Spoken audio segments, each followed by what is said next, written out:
Bueno, para continuar la jornada invitamos al licenciado Gustavo Reyes, economista, jefe en Hidral Mendoza, de Fundación Mediterránea, que nos va a hablar de las perspectivas de la economía, cómo llegamos a fin de año, el escenario macroeconómico del 2024. Bueno, buen día a todos, es un placer estar acá.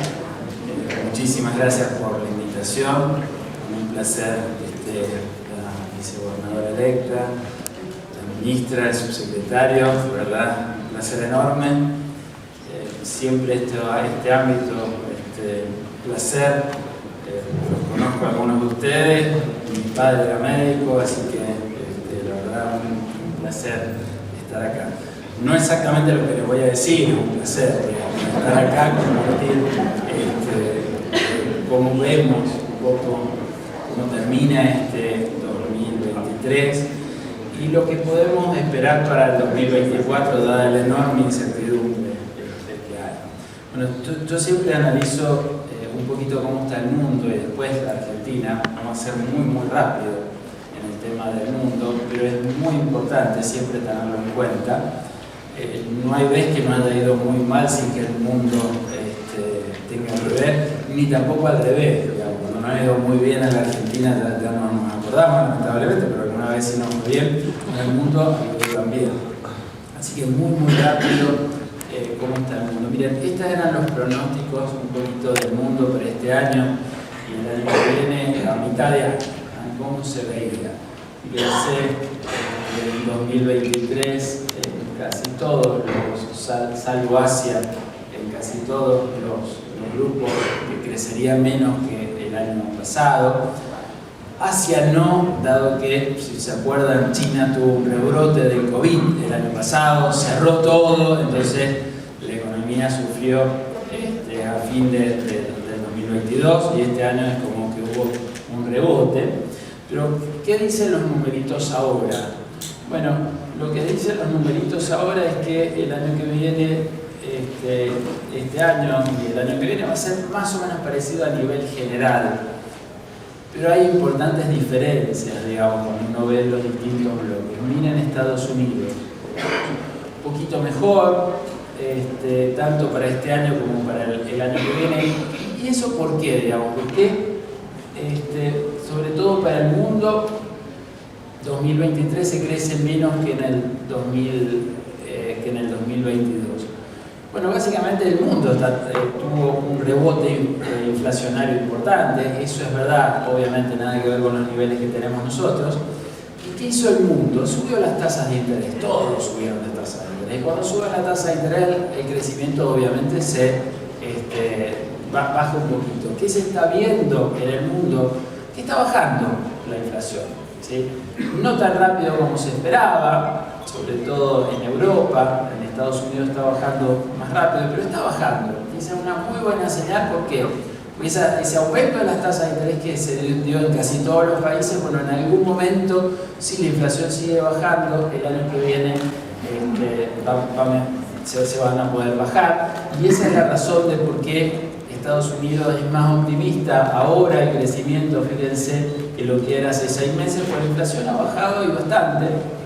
Y el año que viene, en algún momento, si la tendencia sigue, van a bajar la tasa de interés. Esa es una muy buena noticia también para Argentina si logra otra vez reinsertarse en el mundo. Europa, las noticias no son tan buenas porque la inflación no ha bajado tan rápido. Entonces se espera, ellos no subieron tan rápido la tasa de interés, se demoraron un poquito, entonces la inflación está un poquito más rezagada, entonces va a tardar un poquito más en ese proceso. Las malas noticias también vienen por Asia. China, digamos, se reabrió, salió del COVID, pero también está teniendo algunos problemas. ¿Se acuerdan los crecimientos de esas tasas chinas del 9, 10, 11? Después fueron 8. Bueno, este año con rebote y todo va a crecer 6. Rebote del año que viene. O sea, China ya no es lo mismo. Sí, India.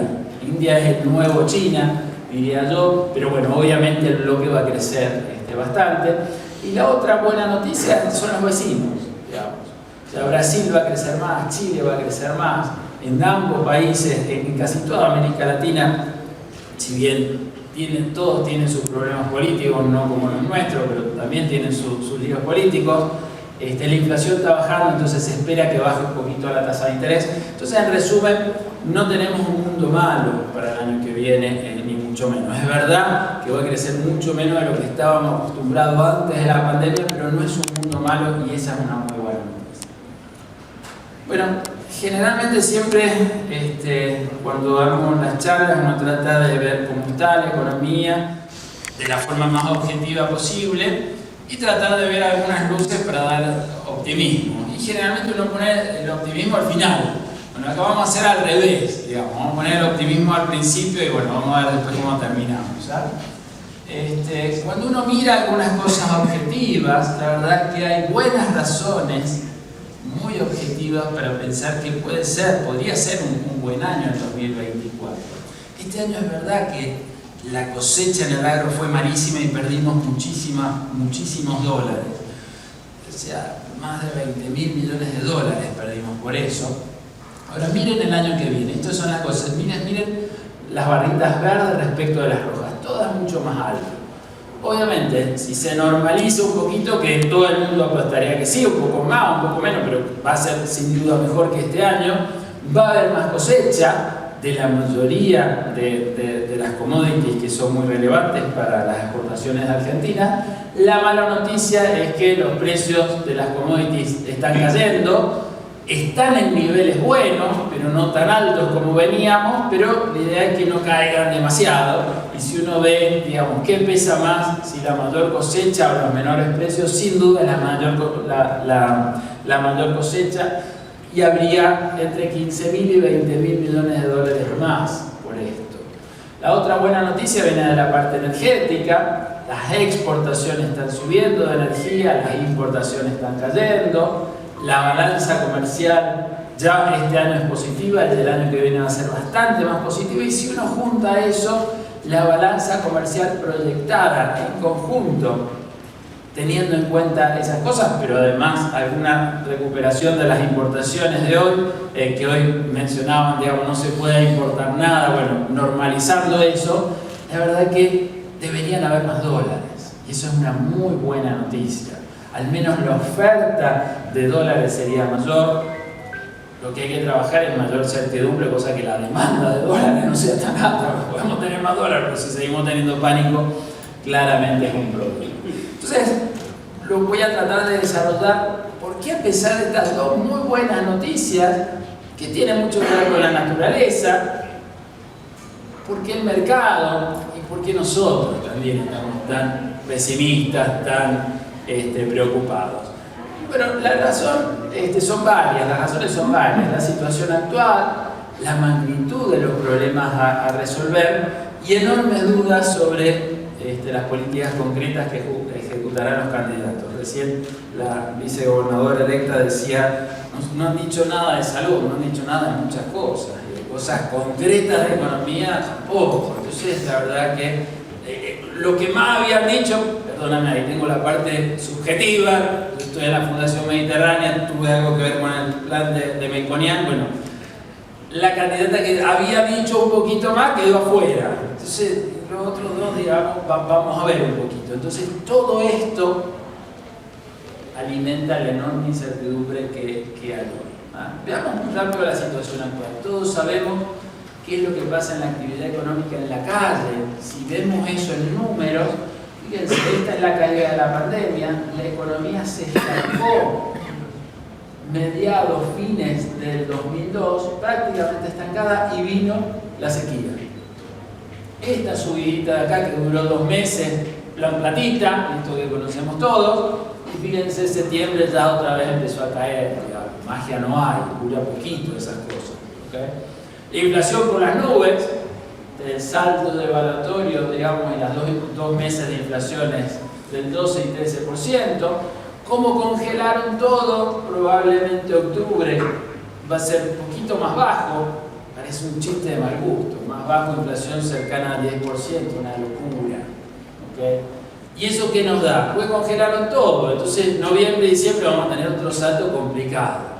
¿Sí?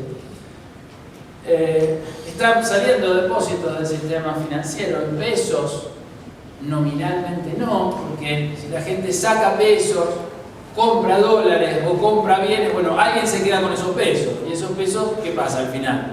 Y terminan otra vez en el banco. Entonces, en definitiva, no es que haya menos pesos, pero cuando da esa vueltita del banco al mercado cambiario o al mercado de bienes, suben los precios, entonces en términos reales los depósitos están cayendo, en pesos, enseguida vamos a ver en dólares, y las reservas del Banco Central están bastante complicadas.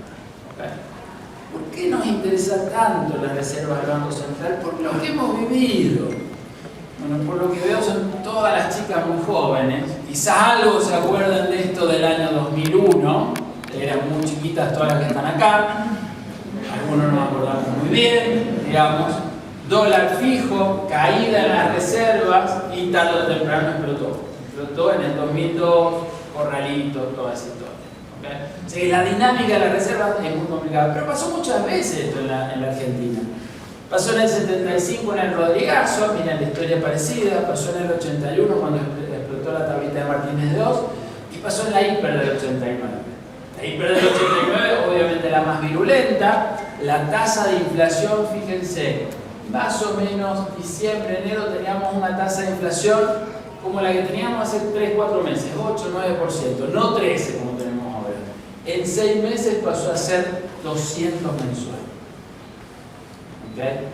El dólar pasó, en noviembre estaba cerca de 500, en julio estaba en 20.000. Esa es la isla. Son números, algunos se acordarán más, otros se acordarán menos, pero lo que pasó acá fue brutal. Y Dios quiera que no pase, y Dios quiera que se haga todo para evitar esto. La pobreza se duplicó. Hoy no sabemos qué pobreza tenemos, sabemos la pobreza que había en el primer semestre, que era 40%. Hoy estamos arriba, sin duda. Claro, si ya estamos en 50 no se puede duplicar la pobreza, porque tenemos 100, pero, o sea, los niveles pueden ser terribles. Entonces es muy importante que el próximo gobierno pueda evitar esto, y Dios quiera que suceda así, y se puede evitar, claramente. ¿Qué explica la pérdida de reservas? Bueno, ahí tienen un poquito todo, pero déjenme mostrarles dos cosas. Miren, esto es, el naranja es lo que compra o vende el Banco Central. Miren el mes pasado, compró dólares el Banco Central y encima, miren este que dice OI, también fue positivo. Esto es desembolso de organismos internacionales. El Banco Central compró reservas, no le vendió a nadie a los importadores, recibió la plata del Fondo Monetario, y sin embargo terminó perdiendo 900 millones de dólares. ¿Por qué? Porque por la otra puerta salió a vender para frenar los dólares financieros. ¿Okay? Este mes, claro, o sea, ya no recibió, al contrario, tuvo que pagarle algo al fondo, nadie liquida nada, entonces ya no compró, sino que tuvo que vender en el dólar oficial y siguió vendiendo, entonces perdió 2.000 millones de dólares. Y para colmo han salido depósitos en dólares del sistema financiero, que parte de esto está depositado en la reserva del Banco Central. Entonces, si sale el depósito de acá, inmediatamente se pierde el Banco Central. ¿Okay? ¿Qué poder de fuego tiene el Banco Central? Bueno, las reservas brutas son 25.000. ¿Sí? Ahora, si eso le restamos todo lo que no es del Banco Central, o sea, tiene 25.000, le sacamos todo lo que es prestado, está en menos 8.000. ¿Sí? Y si eso vemos lo que es líquido, rápido de convertir, le deberíamos sacar este verde, este amarillo que está acá, que es el oro, estaríamos en menos 11.000. ¿Eso quiere decir que no tiene ninguna bala de fuego el Banco Central? No. Déjenme que les pongo un ejemplo. Imagínense, barrio peligrosísimo, 3 de la mañana, va, no sé, con su esposa, su esposo, no sé, un bebé, y aparte tienen una valija, no sé, vendieron algo y la tienen en el auto, no sé, pónganle los numeritos que quieran con varios ceros en dólares en el auto. ¿No? Se le descompone el auto, 3 de la mañana, no le arranca. Miran así por la esquina, 4 chicos, 30 años, 2 metros, los 4 con palos. ¿Sí? Se pone nervioso, entonces acá, ¿qué hacemos? Y se acuerdan, tengo un revólver en la guantera, por la duda voy a sacar y voy a tirar un tiro al aire. Entonces lo van a sacar, Y la esposa de ustedes dice, pará. Acordate que las balas no son tuyas. Bueno, ¿sacan o no lo sacan? Lo sacan igual, tiran el tiro por las dudas, ¿qué importa si son suyas o no? Bueno, las reservas no son estas, no son del gobierno. ¿Cuántas realmente tiene? Tienen 10.000 prestadas. ¿Las va a usar? Sí. ¿Las ha usado antes? Sí. ¿Las va a seguir usando? Sí. ¿Okay? ¿Es peligroso? Sí, claro, porque usan mucho, como son prestadas se las sacan. Y eso es lo que está pasando con los depósitos. ¿Okay? Entonces, digamos, estamos en una situación claramente precaria, pero el Banco Central no tiene dólares propios, pero tiene algunas balas prestadas, como decíamos en el libro. ¿Okay? Entonces, situación actual, economía en recesión, fuerte y peligrosa aceleración inflacionaria, muy pocas reservas en el Banco Central. Magnitud de problemas a resolver. Hay un enorme prejuicio, diría, los argentinos gastamos de más, muchísimo, estamos de fiesta. Yo conozco poco que estemos de fiesta, desde hace varios años, ¿no? O sea, cuando uno mira los numeritos agregados, ¿cómo se mide esto? Se mide lo que se llama la cuenta corriente, que es la diferencia entre el ingreso y el gasto de un país. Y fíjense, es negativo, en total está gastando pero muy poquito. Miren acá, acá sí había un gran número, 18, esto antes que explote en el gobierno de Macri. ¿Sí? Fuerte endeudamiento, se gastaba muchísimo. ¿Sí? Ahora, a nivel agregado, no, claro, a nivel agregado y por sectores, bueno, si empezamos por sectores ya saben quién está gastando más y quién está gastando de menos. Fuerte desequilibrio en el sector público, compensado con ahorro en el sector privado. ¿Por qué? Pues tiene miedo, tiene pánico el sector privado, entonces ahorra. Esto queda, bueno, da algo bastante importante, porque no es necesario un ajuste global de toda la economía, ¿sí? Porque el que tiene que ajustar es el que está acá. ¿Ok? Bien. ¿Y por qué tenemos eso? Porque el nivel de gasto es enorme. Miren, el resultado fiscal, acá tenemos el déficit fiscal desde 1960 hasta ahora. Solamente 8 en 63 años han tenido superávit.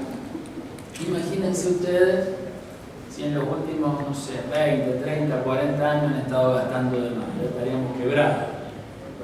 Yo he pensado que el que está quebrado es prácticamente el país, digamos. ¿Okay? Miren el gasto. El gasto pasó más o menos, no consideremos el 2002 porque fue muy complicado, pero consideremos cuando se normalizó la economía después de la crisis del 2001, 2005, 2006, estaba a 30 puntos del PBI. ¿A cuánto subió?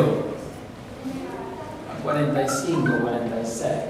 O sea, 15 puntos del PBI. 15 puntos del PBI es más de 4 veces lo que produce la economía de Mendoza en un año.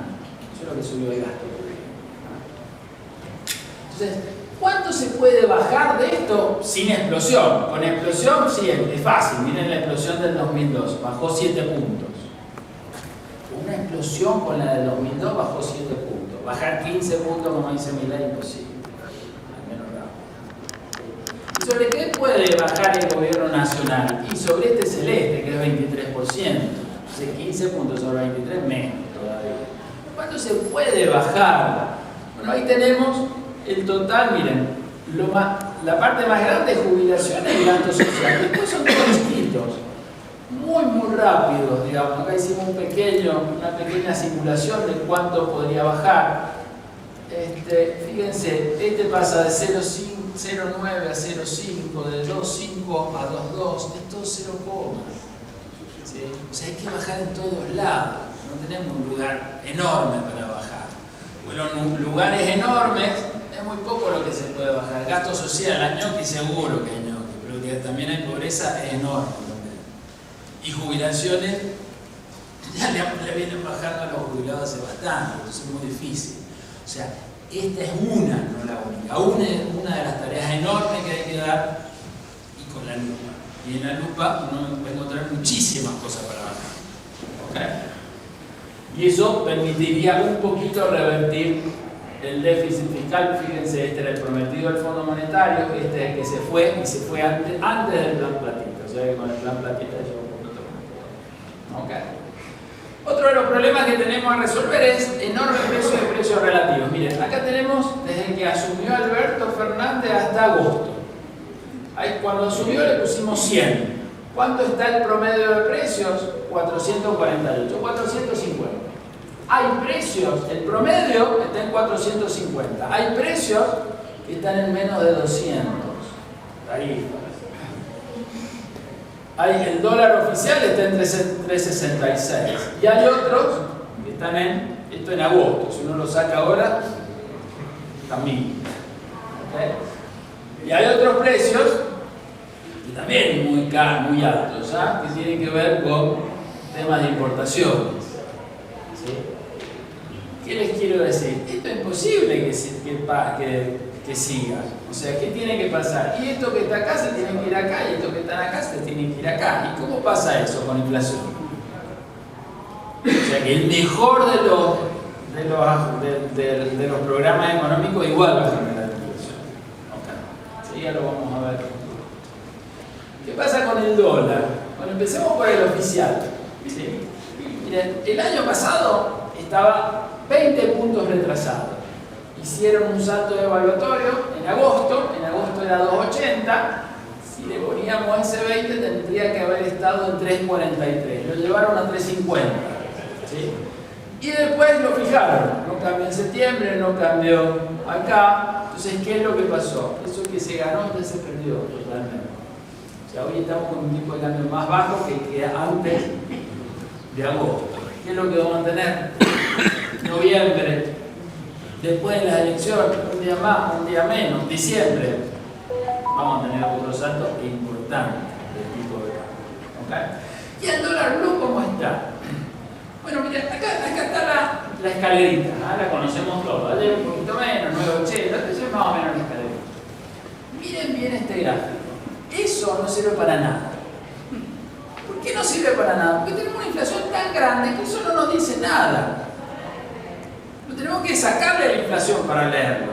Cuando le sacamos la inflación y le ponemos todo a precios de ahora, miren, el dólar de ahora es parecido a este de acá de 3.40, que es cuando se fue Guzmán. Tenían miedo cuando se fue Guzmán, claro, pánico. Bueno, el dólar de ahora es un pánico un poquito más alto. ¿Sí? Yo siempre digo, el dólar es como el ticket de entrada al arca de Noé. Si tenemos pánico, vemos que se viene el diluvio y estamos dispuestos a pagar cualquier cosa por tal de meternos ahí y salvarnos. ¿Sí? Ese es el dólar. ¿Tenemos pánico? Claro que tenemos pánico. ¿Okay? En términos relativos, porque esta es la historia reciente, veamos la historia en el tiempo. Este es el dólar blue desde 80 hasta ahora. Es un dólar enorme. ¿Hemos tenido dólares más altos? Sí, miren, esto corta el 1000, o sea que ha estado más alto. Un dólar enorme. ¿Qué quiere decir? Que si el próximo gobierno hace un plan de estabilización, baja el pánico, esto nominalmente no va a bajar, pero en términos reales, respecto a la inflación, sí. O sea, ¿qué es lo que vamos a tener? El dólar oficial le va a ganar a la inflación y el dólar blue debería perder con la inflación. Si hacen las cosas bien, y si hacen las cosas mal, el pánico va a seguir, eso va a seguir muy alto. Idea del pánico en las grandes crisis de Argentina. Miren, no sé si se ve bien, perdónenme, pero se los leo yo. Hoy está en 1000, todo el precio de hoy. ¿Cuánto estaba el dólar cuando se fue Isabelita y vinieron los militares? Era un dólar de 2.200. Dólar de Malvinas, 1.500. Fíjense que no estamos tan lejos del dólar de Malvinas. Imagínense el grado de pánico que tenemos. ¿Okay? Dólar de la hiper, casi 3.000. Dólar del 2002, ¿se acuerdan que saltó de 1.4? Bueno, sería un dólar de 800 de ahora. O sea que tenemos un dólar mucho más alto que el dólar ese del 2002, donde en una semana creo que hubieron 5 presidentes. ¿Sí? O sea, tenemos más pánico que en ese momento. El dólar en promedio en la historia, el blue, 500. O sea, tenemos el doble de pánico que el promedio de 1980 hasta ahora. ¿Okay? Cuarto problema, el problema de las LELIQ. Estos son los intereses que paga el Banco Central por la deuda que tiene. Para hacerlo fácil. ¿Es alto o es bajo? Bueno, en dimensiones, esto explotó allá por 1989 con el Plan Boreas. Estamos parecidos. ¿Sí? ¿Diferencias importantes? Sí. Hay diferencias importantes, porque esto es con tasa fija y esto era ajustable por inflación. O sea, el fogonazo que tuvimos con el dólar, el fogonazo que tuvimos, licuó un poquito la del IVA. ¿Okay? Acá no se licuaba, no había forma. ¿Okay? ¿Hay un problema? Sí. ¿Se puede solucionar de mejor forma que en el 89? Sí, pero hay que hacerlo bien. Y para eso hay que cortar la inflación. Si no cortamos la inflación, esto es terrible. ¿Okay? Deuda del Tesoro Nacional. Fíjense, todo esto está en azul y estas dos están en verde. ¿Qué quiere decir? Que son problemas, pero no tanto. Miren, ¿cuánto tenemos que pagar el año que viene de deuda? 90.000 millones de dólares. Chao, ¿cómo conseguimos eso? Bueno, ¿qué es lo que pasa? Buena parte de la deuda la tiene el mismo gobierno, o en el ANSES o en el Banco Central. Miren, el 62%, perdón, la deuda equivale al 62% del PBI. No veo nada. 30% está dentro del ANSES o del Banco Central, 20% con el sector privado y 13% organismos multilaterales. ¿Qué quiere decir? Que si se hace un plan, en serio, no habría problema. Si no lo se hace, claro, si vamos a 240 y no pienso frenar, sí, vamos a chocar, obvio. Ahora, si pienso, no debería haber ido a los 240 jamás. Pero si voy en una ruta, no hay nada, empiezo a bajar, bueno, claramente se puede solucionar. ¿Okay? O sea que próximo default puede haber, pero si se hacen las cosas bien, no debería haber. Deuda con importadores, esto que no se puede importar nada porque ya no se les paga a los importadores. ¿Cuánto hay? Muchísimo, se duplicó. Miren, el promedio, como es la cuenta corriente, ¿sí? Con el banco. Siempre le debemos a los importadores y le vamos pagando. El promedio era 20.000 millones de dólares. ¿Cuánto es ahora? 41.000. Salió, creo que antes de ayer, el dato de septiembre, está en 45. ¿Okay? O sea, mucha plata que también se agrega a los problemas. ¿Sí? Y urgencia de reformas estructurales. Miren, la voy a listar. Si nos ponemos, podríamos estar hasta el lunes o martes hablando de cada una. Las conocemos todas. Enormes problemas en el mercado de trabajo, de regulaciones tontas en la economía, de energía, comercio exterior, sistema tributario. En la medida que se mejore el déficit fiscal y todas esas cosas, la inflación puede bajar temporalmente. Pero si no se hace esto, la economía no arranca. Si no se hace esto, la economía no arranca. Y eso es lo más difícil. ¿Dudas sobre las políticas concretas que ejecutarán los candidatos? Bueno, tuvimos las elecciones, ya sabemos dos. Antes decíamos tres, ahora son dos. Lo sabemos todos. ¿Qué van a hacer estos dos que han dicho que van a hacer? Bueno, decíamos por ahí que salió primero, Massa. ¿Sí? Bueno, muy difícil cuantificar este escenario. ¿Por qué es muy difícil? Porque es que menos ha dicho lo que va a hacer. Sabemos lo que ha hecho y lo que hace, eso lo sabemos. ¿Sí? ¿Qué es lo que ha hecho? Bueno, recibió el gobierno con una tasa de inflación muy alta. ¿Sí? La bajó durante los primeros meses y después la explotó. ¿Sí? ¿Hizo un ajuste fiscal? Sí lo hizo, es verdad que lo hizo. ¿Sí? Miren el gasto primario, miren los subsidios, cómo bajaron. ¿Cómo bajó el gasto primario? Y a los hachazos con inflación, pero lo bajó. ¿Qué es lo que pasó entonces? Le agarró la sequía, entonces la recaudación siguió subiendo nominalmente, pero la inflación empezó a ganar. Entonces fíjense, la recaudación sin inflación terminó cayendo mucho más de lo que bajaba el gasto público. Entonces, el déficit explotó. ¿Cómo funciona el programa con el fondo? Nos dan plata para que le paguemos. En neto no nos dan ni le hemos pagado nada. ¿Sí? Pero venían dándonos y le pagábamos hasta diciembre porque cumplíamos las metas. Ahora, si no cumplí la meta, te dicen pagame y cuando cumpla la meta te lo devuelvo. Y eso pasó en marzo y en junio. No cumplimos, pero seguimos pagando. Se acabaron las reservas, entonces hicieron otro acuerdo y ese fue el acuerdo de agosto.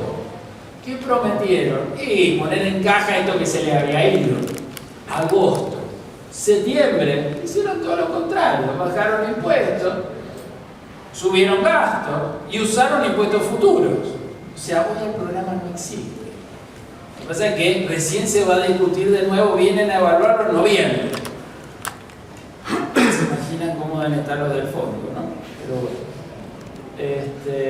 Entonces, en concreto, a ver, para ser sincero, si gana Massa, va a empezar un gobierno con un poder muy distinto del que tenía en julio. Uno dice, bueno, hoy tiene todo el poder, puede ser, pero no sé si ha tenido todo el poder este año y medio. En ese sentido, va a tener otros grados de libertad, pero la credibilidad es bajísima.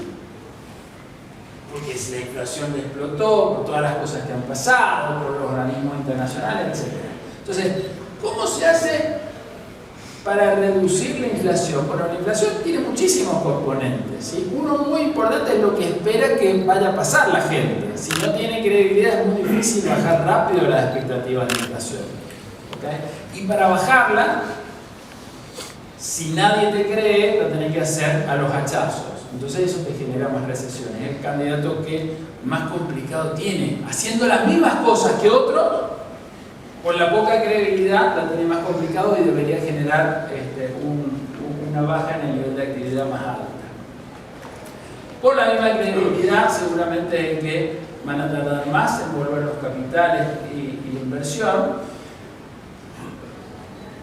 Y tratar de remontar el programa con los organismos internacionales, que lo tiene que hacer y lo va a hacer, porque ¿quién más le va a costar? Porque en agosto le dijo vamos a hacer esto y a los 15 días hizo todo lo contrario. ¿Sí? Y el que nada ha dicho de reformas estructurales, acuérdense, podemos poner las cosas fiscalmente porque tenemos una inflación enorme, qué sé yo, no dura nada si no hacemos las reformas estructurales. Bueno, de eso sí no ha dicho absolutamente nada. ¿Okay? Milei. Bueno, sí ha dicho de reformas estructurales, más polémica, menos polémica, rápido ajuste fiscal, y sin duda las enormes dudas que han dado por el tema desde la economía, por el tema de la dolarización. ¿Sí? ¿Cómo se puede hacer? O rápido o lento. ¿Sí? Si se hace rápido, no hay dólares. Ahora, ¿cómo hago yo? ¿Por qué necesita dólares? Porque necesita comprar todos los pesos que tenemos con dólares. Entonces, si no tiene dólares, él lo tiene que pedir prestado. No hay otra. ¿Cuánto tendría que pedir prestado? Para rescatar las LELIQs que hay en los bancos y la plata que hay en la economía, cerca de 30.000 millones de dólares de tipo de cambio de oro. ¿Ok? Ahora, hay un problema. Argentina tiene 2.500 puntos de prima de riesgo. ¿Qué quiere decir? Que somos súper riesgosos. No se lo voy a dar. Ya lo saben, digamos, eso es lo mismo. Pero en términos de emitir deuda, ¿qué quiere decir? Que para conseguir 100 necesitamos emitir 400. O sea, para que nos den 100 tenemos que prometer que vamos a devolver 400. Entonces, si necesitan 30.000, deberían emitir 120.000. 120.000 es el total de deuda que hoy tiene Argentina el sector privado. Sería duplicar eso. Imposible. Entonces, ¿qué es? A que lo ayude una hiper para tener un dólar muchísimo más alto, y entonces estos 30.000, miren, estos 30.000 eran 40.000 con el dólar de 700. El dólar a 1000 son 30.000. Si sube el dólar, obviamente necesita más plata. Una locura. Creo que está abortado eso. Entonces, otra sería, bueno, no cambiemos todo, solamente los pesos que hay, dejemos las LELIQs. Bueno, el problema es si la gente quiere sacar los depósitos del banco y decir, che, ve que tienen en el banco, habrá que ver que realmente sean dólares. No van a tener, porque las LELIQs van a estar en pesos, no van a existir más eso. Entonces, ¿qué es lo que puede pasar? Y meten esos depósitos, entonces los corralitos me ponen. ¿Ok? La otra opción, o sea, dolarizar rápido, peligrosísimo. Creo que no va a suceder. ¿Okay? O sea, si yo, cuando salimos de acá, vemos que hay alguien en la ventana,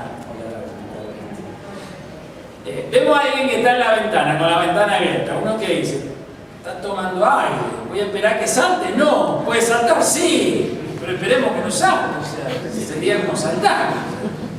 Creo que esperemos que no. Otra sería no dolarizar rápido, pero ahora hablaban de unificar el tipo de cambio. Bueno, si unifican el tipo de cambio sería llevar todos los precios a 1000. Es un peligro. encima está el tema de las LELIQs. Entonces sería un salto muy fuerte, inflacionario. Encima hablaban de competencia de monedas, entonces que dé lo mismo un dólar, un peso. ¿Esto qué trae? Bueno, muy cercana a la luz. O sea que todas estas opciones parecen enormes, de enormes riesgos, de nuevo. Uno esperaría que no la haga, pues tiene enormes riesgos. Entonces, ¿qué nos queda? ¿Hay otra opción? Bueno, si uno piensa que esta propuesta parece muy riesgosa y hoy hay un acuerdo con Bullrich, uno diría, bueno, se va a demorar la dolarización. Si se demora la dolarización, ¿qué hacen mientras tanto? Esto no, porque también es complicadísimo. Y ahí está, tomar un poco la propuesta de Melconian. ¿Cómo era la propuesta de Melconian? En ese sentido, bueno, toda la reforma estructural es rápido, pero no hay un solo dólar, 2 dólares. Uno para comercio exterior, exportaciones e importaciones, más barato, más caro que el de hoy, pero más barato que el libre, y el resto de las operaciones a dólar libre. Pero podrían importar todo lo que ustedes quieran, pero un dólar bastante más caro que el de hoy, que es ficticio. ¿Okay? Y si queremos ir a Chile, queremos ir a donde sea, que es un dólar libre. ¿Okay? Ahora, si se hace un plan que genere confianza, ajuste fiscal, empiezan las reformas, bueno, bajaría el riesgo. Entonces, este dólar que decíamos nosotros que está por las nubes, bajaría el riesgo, entonces debería bajar un poquito y el otro debería subir. Entonces la brecha debería bajar. ¿Desaparecer rápido? No. ¿Sí? Pero no esta locura de 150, 170. Llega a 100, es una locura. Debería ir rápido, 30, 20, pero no mucho más de eso, y medianamente rápido. ¿Okay?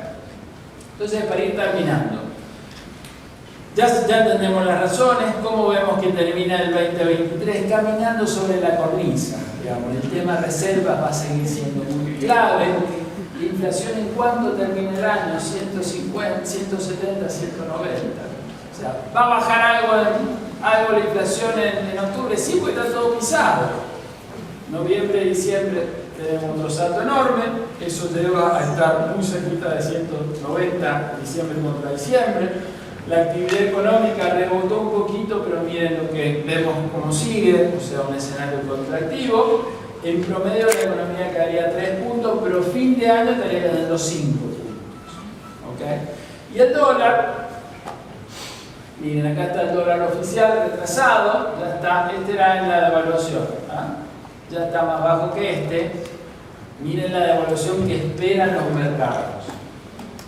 Que se lo aguanten ahora los pocos días que quedan en octubre, alguna devaluación en noviembre y fuerte devaluación en diciembre. ¿Okay? Nosotros nos está dando entre 650 700 el dólar oficial. ¿Okay? Podríamos haber hecho 48 escenarios de todo. ¿Sí? Hagamos un optimista. ¿El optimista es fantástico? No, no es fantástico. ¿Sí? Y en el optimista hay que hacer muchas cosas. ¿Sí? Hay que empezar la reforma estructural, hay que cambiar los precios relativos, rápidamente ajuste de tarifa, rápidamente ajuste de cambio. No es fácil el optimista. Eso es lo que les quiero transmitir. Ojalá lo hagan, sea el que sea. ¿Okay? Pero los primeros meses del año que viene sin duda van a ser muy altos, claramente 2 dígitos mensuales. La inflación no baja de estos niveles rápidos, puede ser inclusive un poquito más alta. Ahora, si hacen las cosas, desaparece el déficit fiscal, van a dejar de emitir por eso, entonces la inflación debería ir bajando en el segundo semestre. ¿Cuánto? 3-4%. Una locura. Estamos en el 13%. ¿Okay? Entonces, ¿cuánto podría cerrar? Bueno, en este escenario optimista, no se me rían, 130% anual. Pero este año terminamos cerca de 200 y con precios planchados. Ese es el problema. ¿Okay? Actividad económica, bueno, seguiría cayendo, pero ya en el segundo trimestre, cuando viene la cosecha gruesa del agro, empezaría a mejorar. Entonces la economía en promedio caería 2, pero fin de año estaríamos subiendo la economía nuevamente. Y ya sí, 20-25 podríamos tener tasas de inflación un poquito normales. Hay que hacer muchísimo. Dólar, bueno, tiene que ganar la inflación. oficial, el otro tiene que perder. ¿Cuánto tiene que ganar el oficial? La oficial 20% seguramente. Vamos a ver cuánto se va a terminar siendo la inflación, pero que el dólar oficial le va a ganar al dólar, el dólar oficial a la inflación, seguro.